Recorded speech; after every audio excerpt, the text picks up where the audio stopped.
Alright, ladies and gentlemen, thank you for joining me again today, and welcome to the start of a brand new Dominions 5 adventure. This is Hubris is a Coward's Word, or Hubris is a Coward's Sword, depending on how you want to read the run-together title.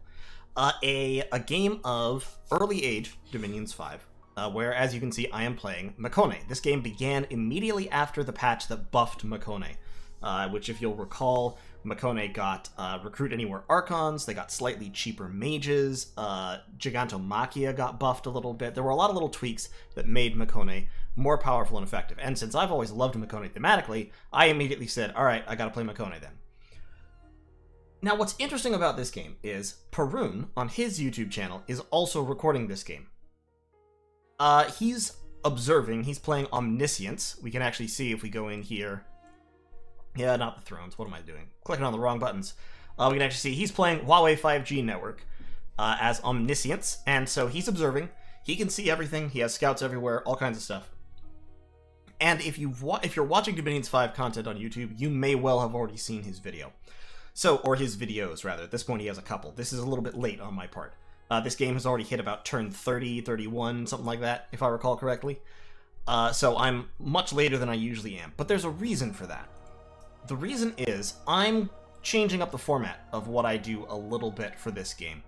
I'm not going to go turn by turn and talk about every single event and every single everything like I normally do. Instead, I'm gonna try showing this game kind of on a strategic level. So, Perun is going turn by turn talking about everybody and going over all the nations and kind of zooming in on a couple different nations every turn. I think that's great. Kind of in conjunction with that, I would say, what I'm going to be doing here is looking at the strategic overview and strategic direction of my nation, Mekone. Very specifically, I'm not going to be concerned about anything going on outside, kind of my borders and my strategic situation, my neighborhood. And instead of going turn by turn, event by event, we're going to set up videos here where I'm talking about bundles of turns at a time, 6 turns, 8 turns, maybe even 12 turns, and talk about what occurred in that. First of all, let me back up a little bit, put it this way. First of all, I'm going to give you what my strategy was at the start of this period, what I thought I was going to accomplish, and then, and how and why. And then, we're going to check back in a few times during that period and talk about if anything's changed, what's changed, and how my strategic vision has mutated, as it were, as I go forward. So let's talk about Mekone. We've talked about Mekone before. We already kind of know, what Mekone is. The changes in the patch, obviously, my giant mages got a little bit cheaper, E4s and Gigantes. Archons became Recruit Anywhere, or in any fort, and they're slightly more expensive. Beyond that, my troop lineup and my gems and everything are about the same. So here's what I think those changes do for Mekone. It gives Mekone a battle mage. It's not a top tier battle mage, but Archons can be Fire 3, Earth 3, or Air 2. Fire 3 and Earth 3 Archons are pretty solid battle casters. Air 2 Archons are cloud trapezable, and they can thug. So here's my strategy at the start of the game, my idea, my concept that I'm going in with it. My concept is, I am playing Scales Mekone. I took some Turmoil because I don't need a lot of recruitment points, and other than that, I maxed out my scales. I'm in neutral temperature, I have Production 3, Growth 3, Luck 3, and Magic 3. So lots of good events, lots of research, hopefully, lots of resources, and quite a bit of income. And my goal here is I'm going to kind of shift the mold of what Mekone is. I'm not really playing Mekone as a thug nation or with a heavy bless on my polar marks or whatever. I'm playing Mekone as a scales troop nation. So my bless, I have poison resistance, reinvigoration, and larger. And what this means is my Archons and polar marks and everything are size 5 and have about 40 hit points, or slightly more. And this is actually true of all of my mages. All of my mages, because they're all sacred except for the Elder Cyclops, are all size 5, all 40 or more hit points. And that makes them a little tougher, a little stronger, and faster. My map move is increased by and large. And that means my Archons have map move 22, even the ones that aren't air randoms. So they can cross 2, maybe 3 provinces most of the time. So my goal then is to have multiple field armies that are supported by my relatively small core of fast-moving, high-path Archons as my primary battlecaster. E4s, my idea at the start of the game is that E4s are not going to be my primary battlecaster. I'm not going to recruit a ton of E4s. When I do recruit E4s, they're mostly going to be home researching or forging.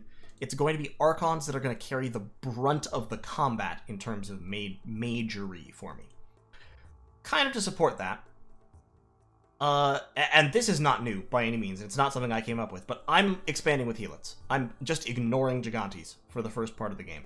I'm going to recruit a ton of Helots, I'm going to spam Helots out, I'm going to try to conquer my surroundings with primarily Helots, set up several forts to churn them out, and then once I go into my first wars, I'll start recruiting some Gigantes, because having Gigantes mixed in I think is valuable, primarily for the magic weapons and the high damage. Like, if I'm fighting someone who's using early prot-based thugs, Gigantes are really good at killing those. If I'm fighting somebody who's summoning fire elementals, Gigantes can fight them a little better because they have magic weapons that go through the ethereality.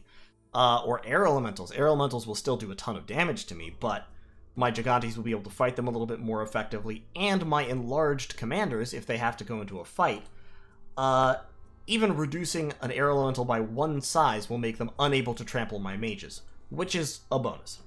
So, that's kind of my concept here. In terms of my geography, when I look at this turn 1, I say, okay, I got farms, I want to take those, I don't want to build forts on them, because I'm Mekone, I have fort unrest and the various events, so I don't want forts there, but I want to take those. I also ideally want to take these, and this, and if I can get all of those, then I'll have a really solid income stream. So right at the start, on turn 1, I'm thinking, okay, I'm going to spam out a whole bunch of Helots to back up my starting army. Biggest Dickus here, my prophet, or soon-to-be prophet, is going to swing around this direction. He's going to aim to end up here-ish, or here. So, boom, boom, boom, boom, boom, boom, boom, something like that.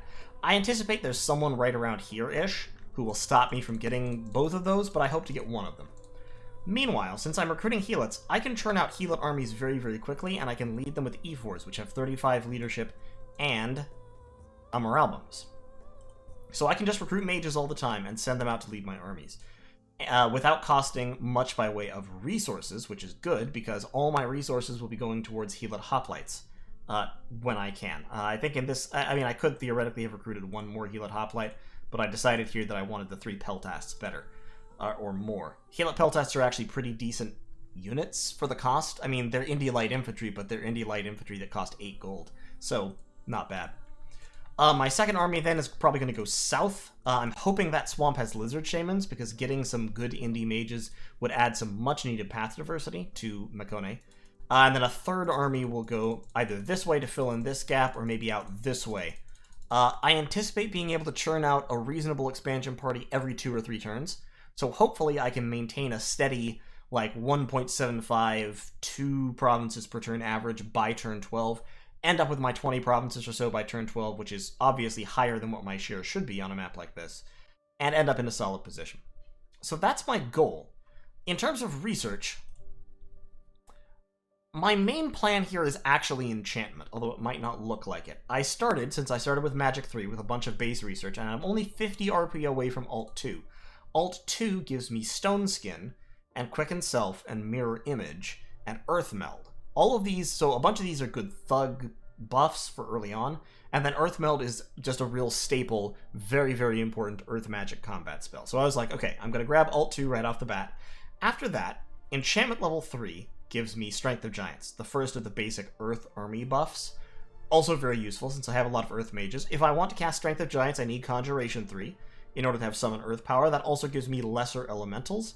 My Archons will be able to summon lesser air elementals right off the bat. And that could be useful, and lesser fire, lesser earth elementals, solid summons.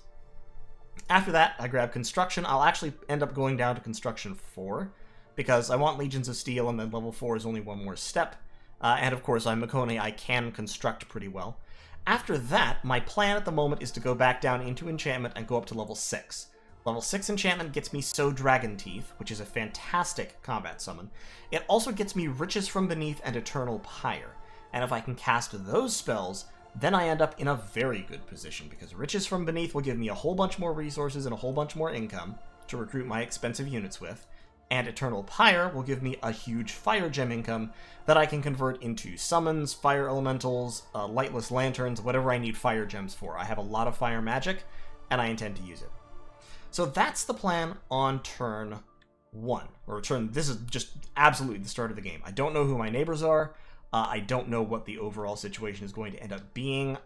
We do have 2 water nations. Both BallinStallin and Mandarbmax are playing water nations. One is Atlantis. Mandarb is Atlantis. I know from future knowledge that his capital is here, but I don't know that yet at this point. And Ballin is Relay, who's up in this region somewhere. And yeah, so let's skip ahead and let's look at turn 4, because that is the turn immediately after expansion begins. So I'll see you in turn 4. Okay, so here we are in turn 4. My overall plan has not changed. I'm sending out my first real expansion party, 40 units, primarily Heal at Peltast. I'm still recruiting masses and masses of Heal at Peltast with some Heal at Hoplites, sort of changing things towards the Heal at Hoplite side now. I'm recruiting my first Archon. My Archons are going to be my early site searching. I'm hoping that I get an Air 1, but I don't know if I will yet. I've taken a couple of provinces. So far, my expansion has been sedate, but I have now confirmed 2 of my neighbors. The first is Atlantis, who I now know must be close to me, because these are like his first 2 provinces that he's taken. And Berytos. My initial scout went south, and I happened to stumble across Berytos, so now I know that Berytos is close to me as well. That probably means that his capital is down in this area, if he went north, or it might be right here. So, I know that I'm next to Berytos, I know that I'm next to Atlantis. This does change my strategic priorities, or rather, it helps me set one of my strategic priorities, because in Dominions, you want to have an early war and you want to win it. Well, an early war against Berytos isn't the worst thing. Now, an early war against Berytos is in a way risky, because if they manage to get air elementals, large air elementals could absolutely fuck me up.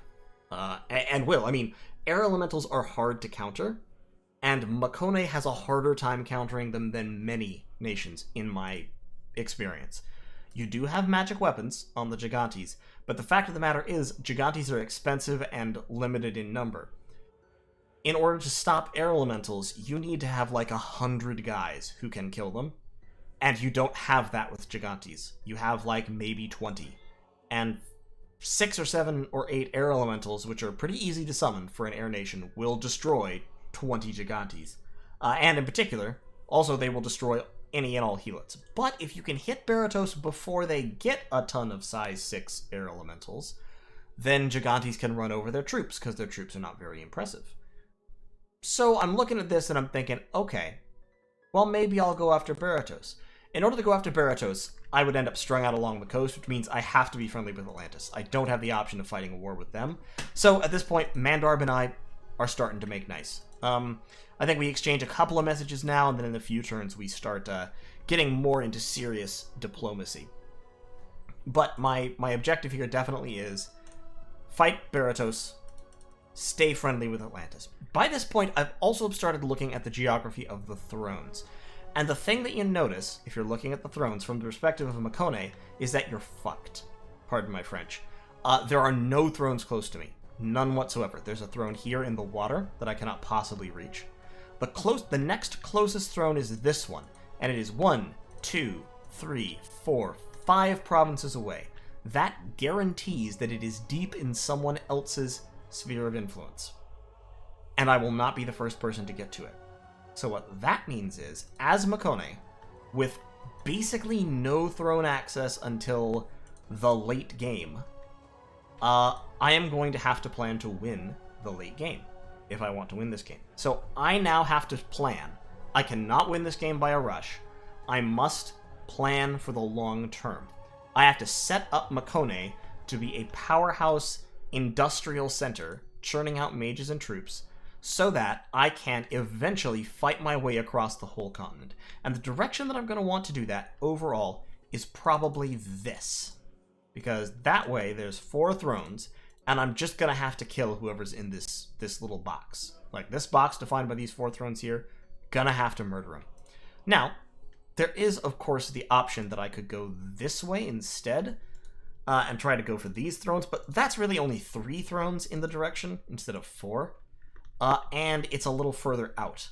It's further to get to the first throne. This throne is probably going to be my first target, but once again, that's not going to be able to happen until the mid-game.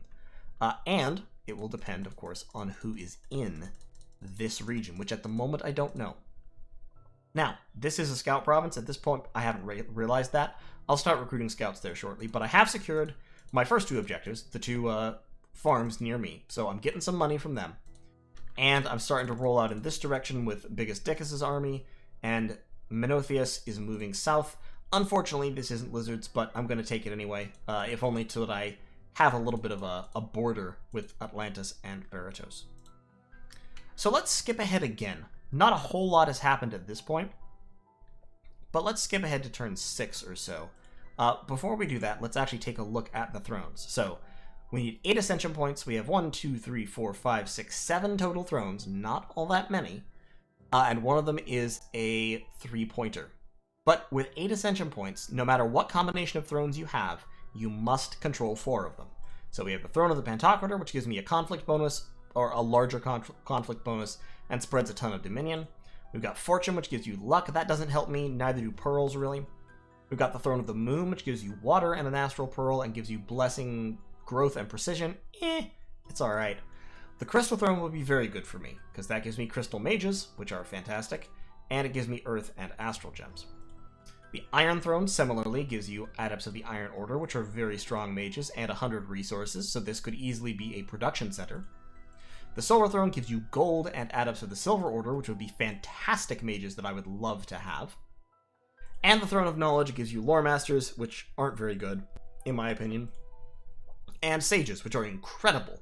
They're I think, the most efficient research lab rats in the game. And also they would break me into communions, so fantastic stuff. But, like I said, none of those thrones are at all accessible to me. So I just have to plan that I'm going to have to play most of the game without any thrones whatsoever. Like, maybe I can get this one fairly early if I fight and win a war against whoever's there, but right now, I'm actually kind of planning to go south. Or, well, I could also go north, but south seems shorter at the moment. So, not sure. At the moment, I'm still hesitating. My initial plan was to focus on moving in that direction, but seeing the way things laid out, I'm starting to shift towards looking south. Let's skip ahead another couple of turns. Alright, turn 6. The map hasn't changed a whole lot. I see Berytos moving outwards now, so that tells me that they're probably fairly close. I'm now thinking at this point that their capital might be right here in Province 19. They're expanding outwards, they're trying to form a solid border, and they haven't reached me yet, which is good. My armies are moving out pretty quickly. I've got some more troops. I've started to recruit the first of my Gigantes, Gigante Ekstromoi. And I have got some mages out site searching. So I've got Atlas out site searching here, didn't find anything yet. And I've got my first Archon recruited, Azios. Fortunately, he is an heir too, so he's moving out immediately. He's going to start site searching as well. In terms of recruitment, I've got a few more Gigante Ekstromoi coming. I'm recruiting E4s again because I don't have the gold that I want to spend on Archons. I'm trying to keep a little bit of gold in reserve. My plan here in terms of expansion at the moment, as you can see here, Biggest Dickus is moving south. That's me trying to get him in a position where he can snake 116. I haven't seen anyone over here yet, which makes me feel optimistic. I also haven't seen anyone up here yet, which makes me feel optimistic that I might be able to grab this whole lump of land. I am recruiting scouts at this point. Just started, actually, last turn.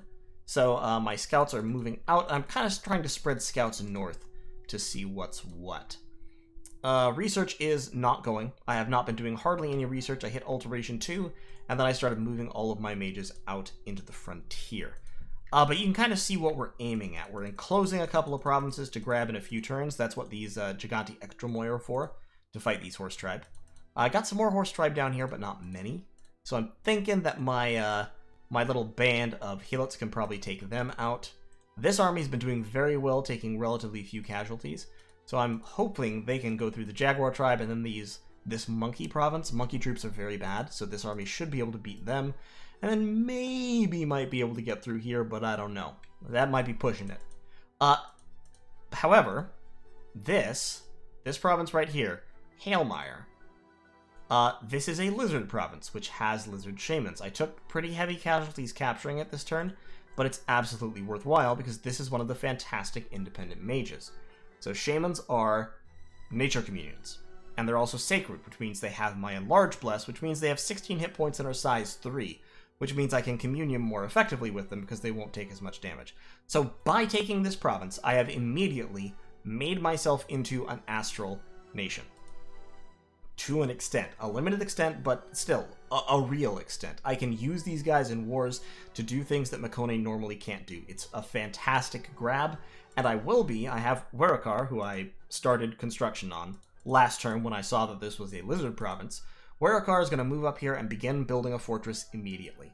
I'm going to fort these guys, I'm going to lab them, I'm going to temple them, I'm going to start pumping out lizard shamans until I have a ton. I'm going to site search my whole nation for Astral and Nature 1, and I'm going to have nature communions ready to deploy when I go to war. In terms of research, my priorities haven't really changed. It's worth noting that enchantment in nature will give me relief, will give me Serpent's Blessing, and will eventually give me mass regeneration, all of which are fantastic spells. Plus, of course, I have, like, the regular regeneration and Poison Ward, and, you know, etc. There's a lot of good stuff in enchantment for nature as well. So enchantment is still my first 6. Other than that, that's about all that I see happening at this point. So on turn 6, my expansion is going pretty well. 1, 2, 3, 4, 5, 6, 7 provinces on turn 6, taking 2 more this turn, and after that I'm hoping that I'll be able to pull a triple, because I have these Giganti Extramoi. I'm recruiting 4 more, so my plan at this point is next turn, turn 7, I hope to take this province, and that province all at the same time. Or that province. If it's untenanted, I will move into that one.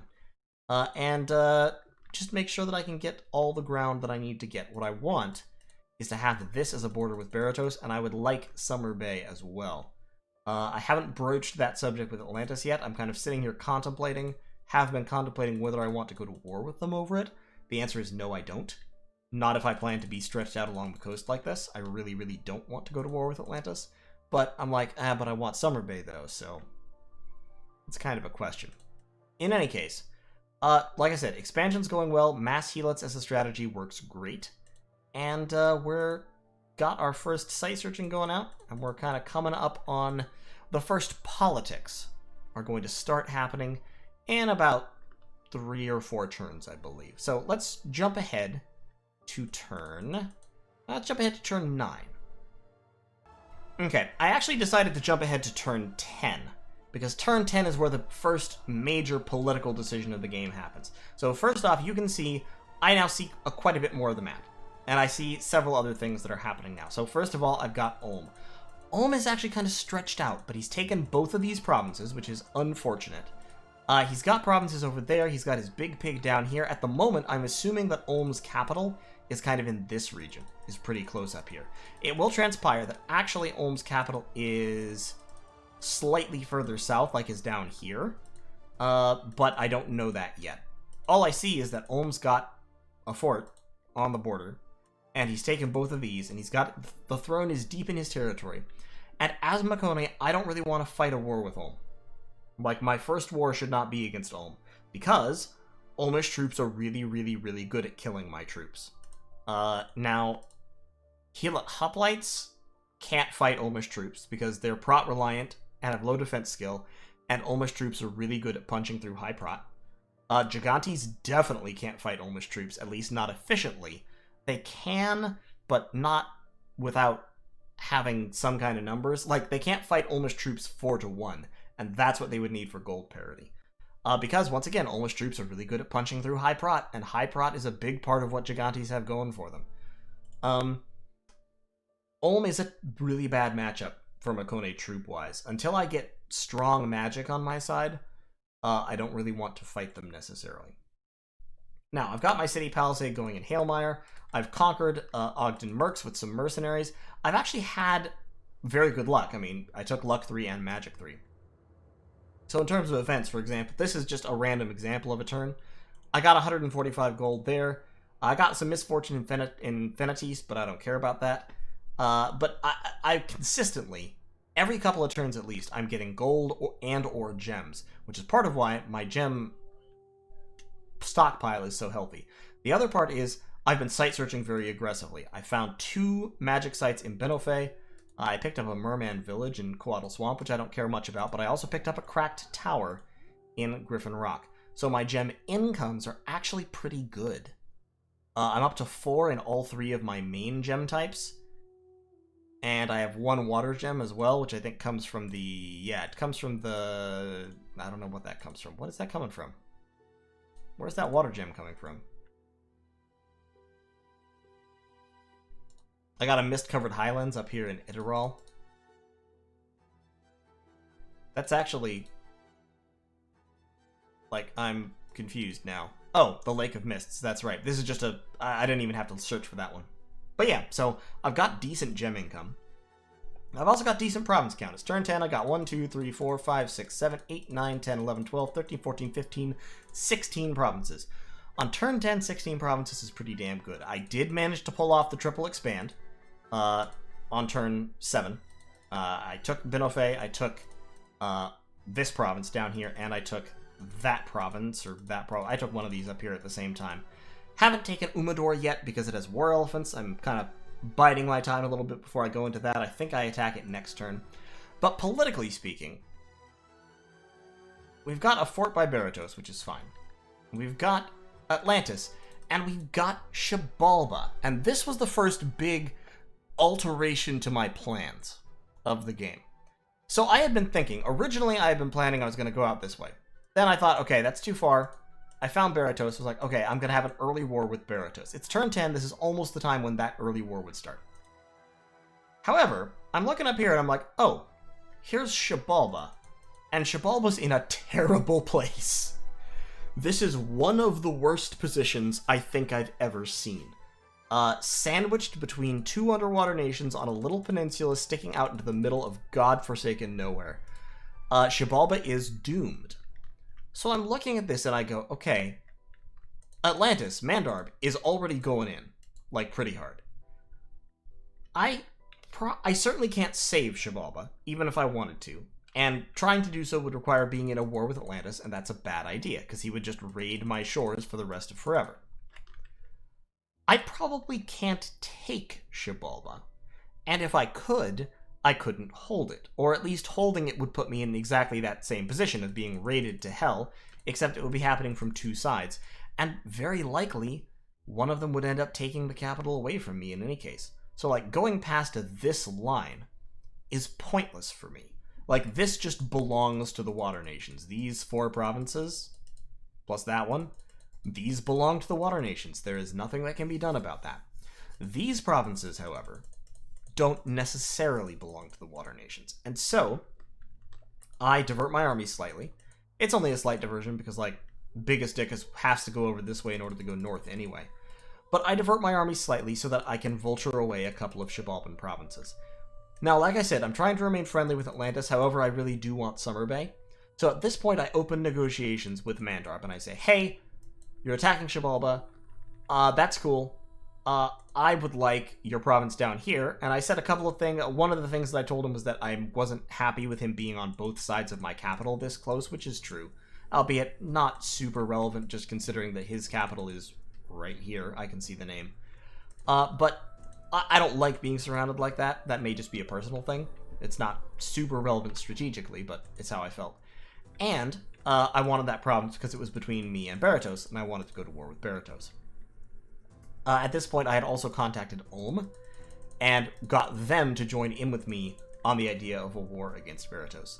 As I said, the revelation that this was Ulm here was the final nail in the coffin of the plan of rushing the throne. I just cannot rush through Ulm, at least not effectively or reliably. At least I felt that way.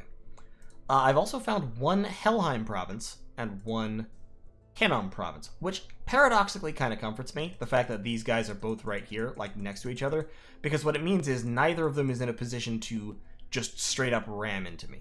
They have to face each other. They're like, there's going to be a border running right through here. And so neither of them are going to be in a position where they feel like extending themselves to attack into my territory.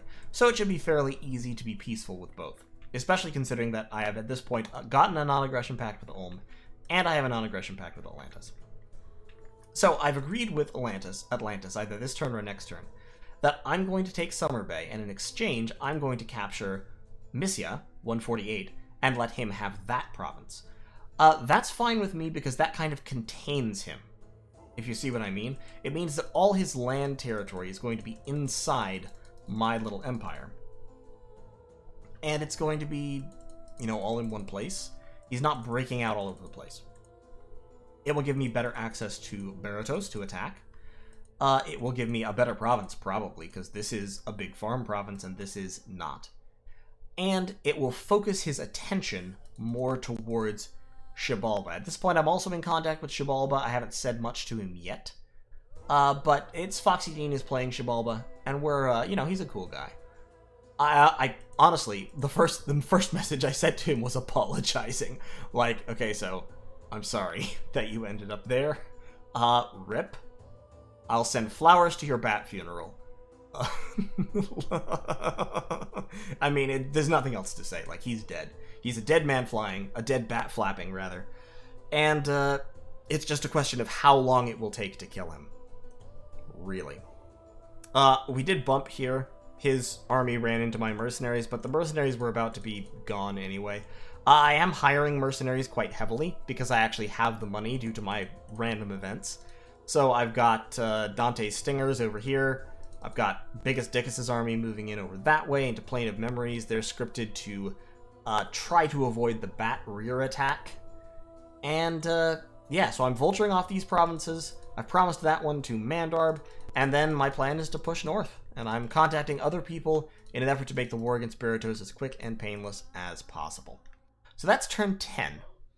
Let's now go to turn 12. The end of year 0.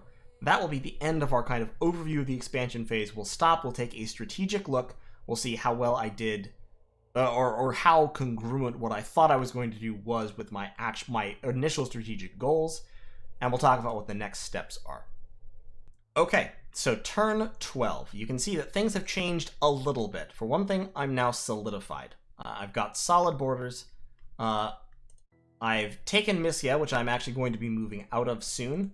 I'm site searching in it for one turn. I forget why I was doing this.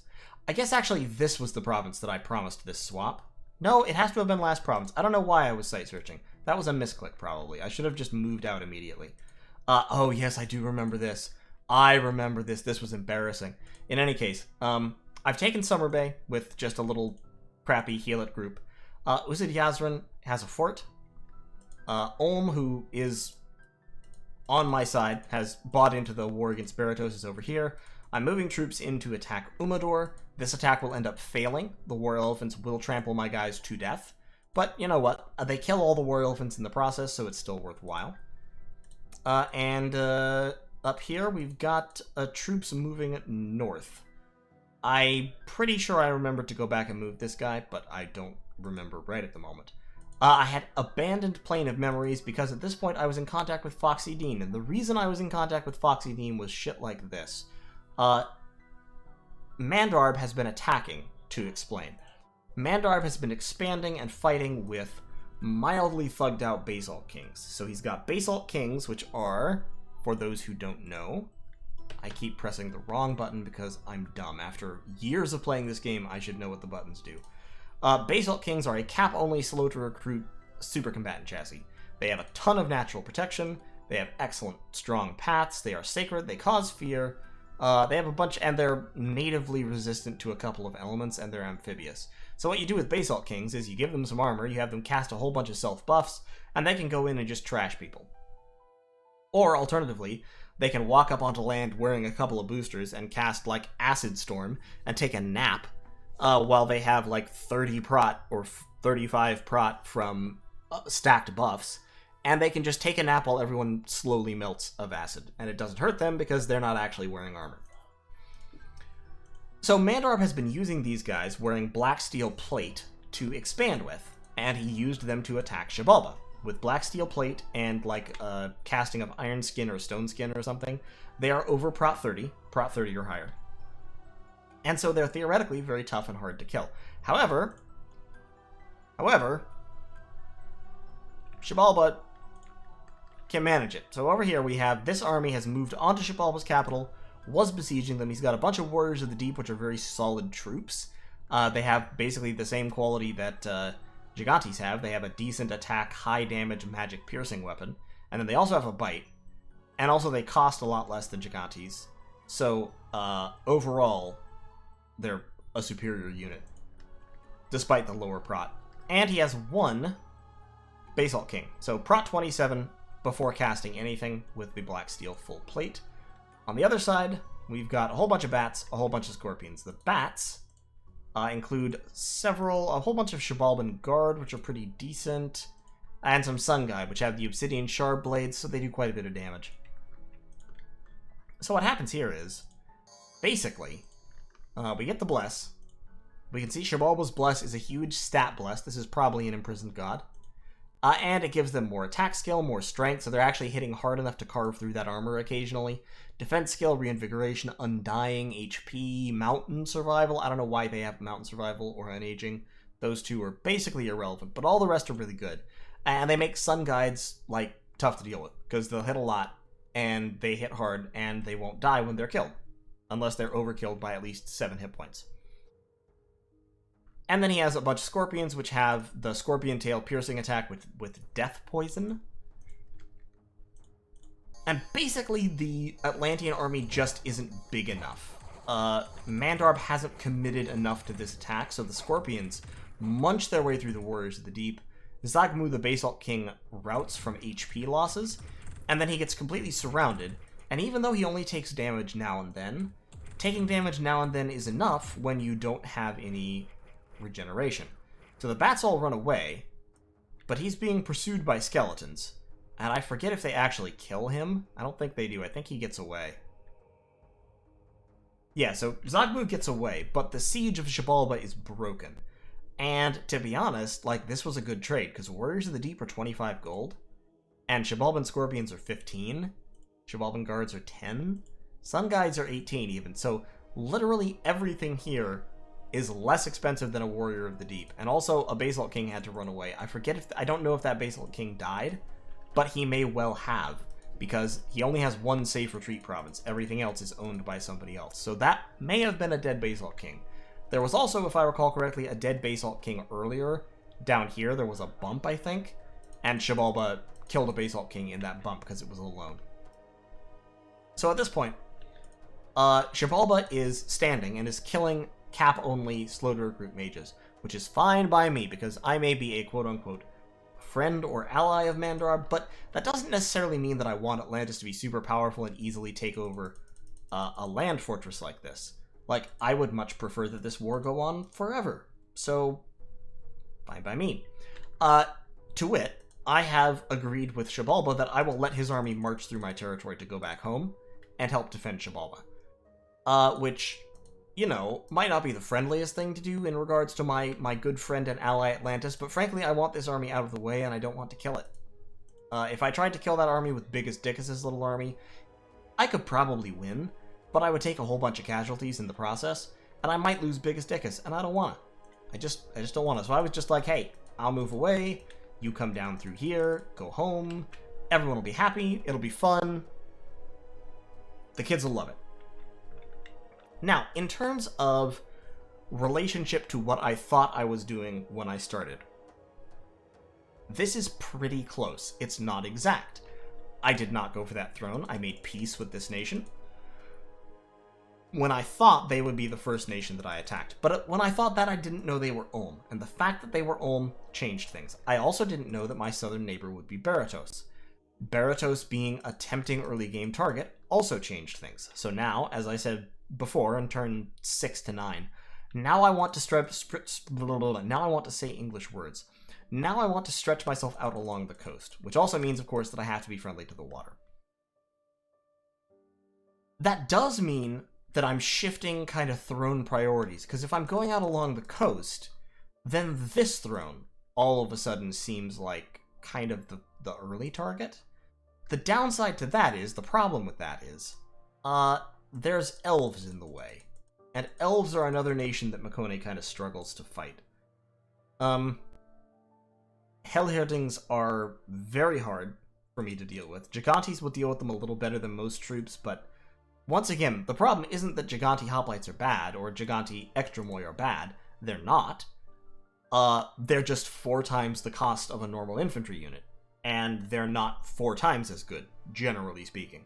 There are limited situations in which they can be, but it's hard to set those situations up, especially when your opposition doesn't want you to set those things up because they want your troops to suck. So they'll do things to fight you. I am building a lab up here at Helheim, so I'm about to start production of lizard shamans. And my site searching has continued, and it's been pretty good. So I've got an enchanted pyre over there, the cracked tower. I found a convent in Old Giant Woods. Convents decrease unrest every turn, and they also enable me to recruit disease healers. So this is definitely a place where I am building a fort.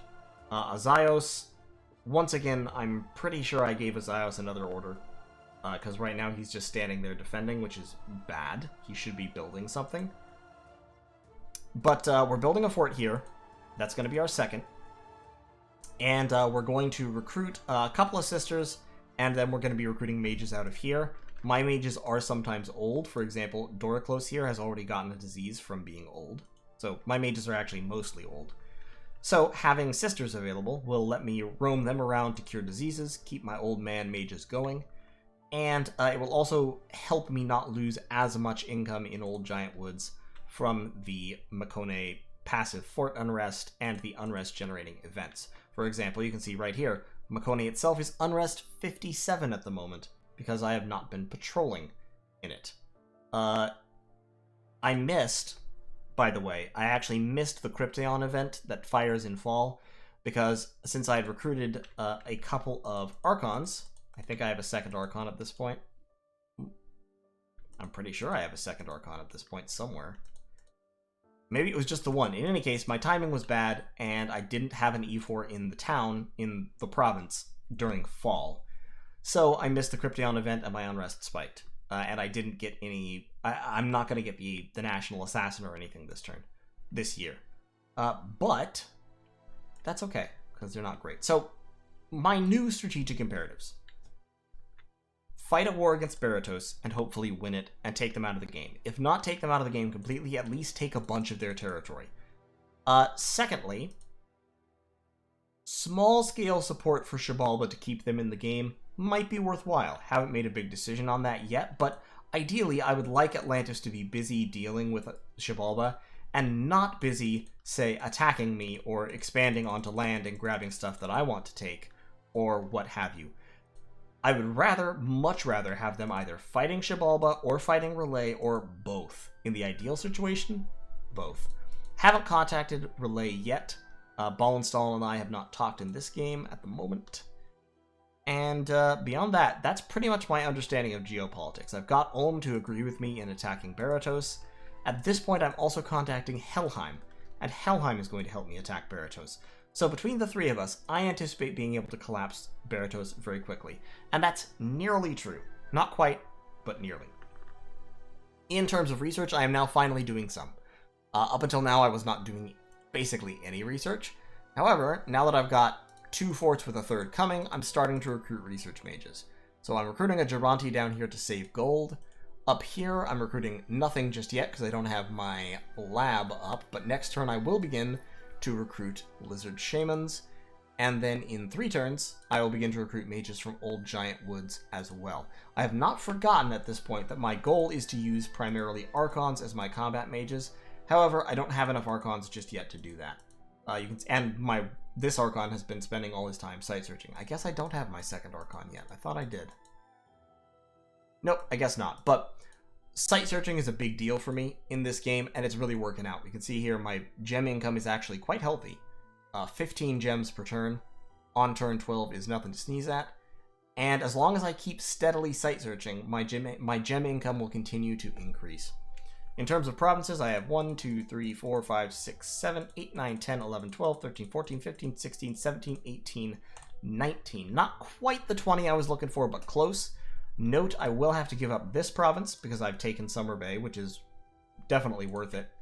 They're actually a lot closer than I had thought they would be, but overall Summer Bay is a little better, has a little bit more income, and the resources are shit, but I'm not planning to really build forts in these places, so that's fine.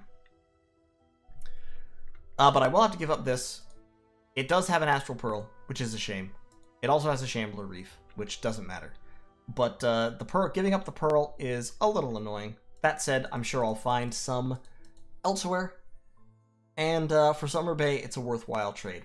So in the next few turns, I'm going to be prosecuting my war against Berytos.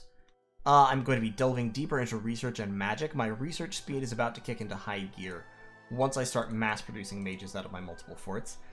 Unlike what is usually the case for Mekone, I do actually have income, just because I have enough provinces that even though my forts reduce my income, I still have enough income to be going on with. Like, this is sad right here. 199 income out of a capital, oof. Bad news bears. But strategically, I have achieved the rough shape I was thinking I would achieve. I have gotten this kind of bulge up on this side that I was looking for.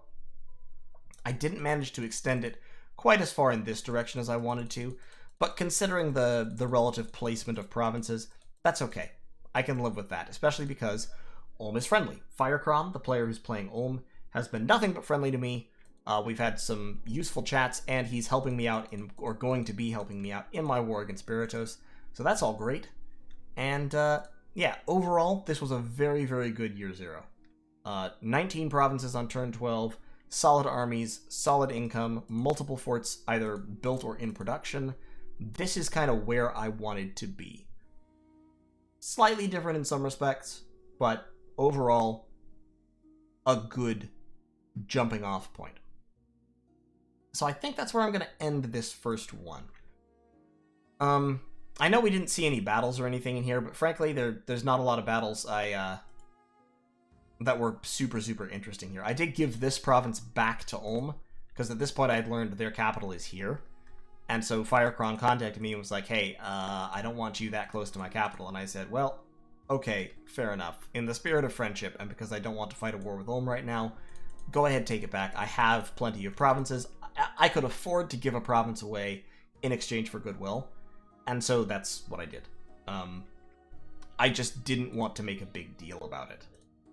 Because, like I said, I have territory, I have a war plan, I do not need to get distracted, and I don't need to make Ulm unfriendly. Not because I couldn't probably fight them at this point, because I do have enough territory that at this point I probably could make a fight of it, but just because I would rather fight someone else. So that is year 0. Hubris is a coward's word. This is going to be an interesting game. Will I do well as Mekone? I don't know. I don't know if the strategy will work, but I am definitely going to be pursuing the Archon strategy. It's expensive. It is in some ways limited, but I think Archons might be the way in the light now. Now, obviously, having access to Lizard Shamans changes things a bit, because Lizard Shamans are great. And having the ability to make nature communions is a big, big change for Mekone. Also, basic nature foraging. Like, I can forge N1 items very easily. I can site search for a little bit of nature income, so I'll be able to make Boots of the Messenger, stuff like that pretty simply. I still need to get nature 2, but of course my god does have nature, so once my god wakes up, we'll be good to go. Gigantes, by the way, is an imprisoned statue, in case you hadn't. I guess I forgot to mention that right back at the start, but yes, the Gigantes is an imprisoned Nature Earth and, I think it's basically just Nature Earth. Imprisoned Nature Earth statue.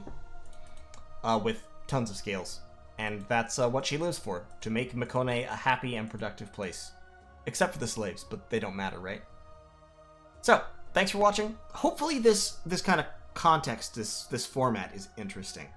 Basically, I'm starting to do things this way, or I'm trying this out because I'm getting a little bored of the thing where I go through every event, every turn, and talk about every battle, and yada yada yada. We've all seen it many, many, many times before. The more strategic overview, I think, is a more effective way of talking about what a nation is trying to accomplish and how. And I think it's more interesting, to be honest, than just going step by step through every single thing. Because you can kind of see what I've done here was informed by my initial ideas. My initial idea really was to sweep up in this direction and get this kind of territory up here. Now, I've gone further, you know, towards the oceans than I thought I would, and I'm planning to extend myself north and south, which is in some ways dangerous. I mean, I'll be sandwiched between Relay and Atlantis, and probably 3 players, or possibly even 4, to my east. But I still think it's the path of least resistance, and it's the path that hopefully will gain me the most resources and the most, I guess, influence. The most of the ability to affect how the game goes, and that's what I'm looking to do. I definitely want to keep Ulm as my ally, and I'm hoping at this point that by turn 24, by the end of year 1, I'll have Berytos pretty much crushed. Xibalba will still be alive and still distracting Atlantis, and then I'll be able to consolidate my position and pick another target. And initially, my thought right now is that the next target is probably Helheim. The reason for that is, as I'm going up here, I'm going to, like I said, end up stretching myself out quite a bit. And if I should, in some way, be able to take the whole coast, then I'll be in an incredibly dangerous position, especially as regards elves. Because if you're stretched out like this, Helheim, who is, I can see him here, which means he's probably got like a ton of territory up here because he's elves, and elves expand really well. Helheim could potentially just take out like half my territory at that point in one turn. And that would be a disaster. So the answer to that is, especially if, and I am assuming here, especially if, as I assume, Helheim is a leader in terms of territory, because Helheim usually takes a Hellbless and can usually expand like 5 provinces a turn by the end of year 0. It should be pretty easy to form a coalition against him, and it would be dangerous to do anything else, because, like I said, I'm going to end up in a risky territorial position. So I need to have a target that I turn on immediately that will both gain me more territory and consolidate my position. The only other option, realistically, would be to attack Ulm. Geographically, that would be safer. However, attacking Ulm would, A, like I said, Firekron's been a friend to me, and B, killing Ulm wouldn't help me. It wouldn't be as easy to get allies to do it, I don't think, and it wouldn't be as valuable as knocking Helheim out of the game would be. Well, like, part of my targeting here is being driven by who I don't want to be fighting later. Berytos, I don't want late game Berytos around. I especially don't want late game Berytos to be my next door neighbor.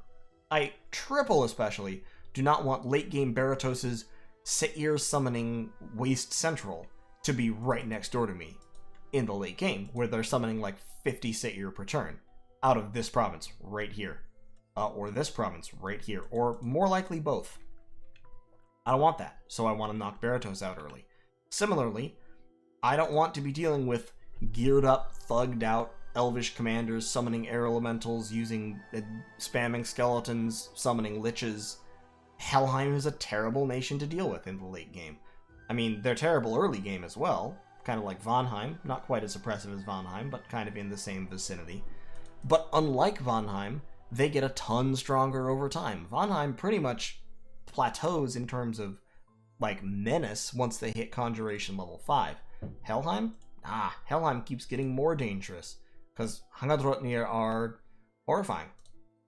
They can be Death 4. They can have blood. They have air 2. They can have air 3. They're the worst. Just absolutely the worst. So, that's my plan. For the next 12 turns, we're going to be fighting Berytos, we're going to be expanding north and south, we're also going to be plowing a lot of this money that I have, because not only do I have income, but I am, like I said, pretty regularly getting big gold events. So when I get that, I'm going to be plowing it back into infrastructure. I want to have like 4 or 5 or 6 forts. I want to be recruiting mages out of every single one. I want my research to take off. I want to be, since I'm going to be hitting construction, not immediately, but in the near future, I want to be starting to produce air quills so that I can have more research. So that by turn 24, I can have 400 or 500 or something research points per turn. And I want to have E4s in all of my bunches of forts so that I can have the events fire, so that I can summon a lot of free giant assassins that I can then use to assassinate people or to patrol my forts, because they have patrol bonus 15.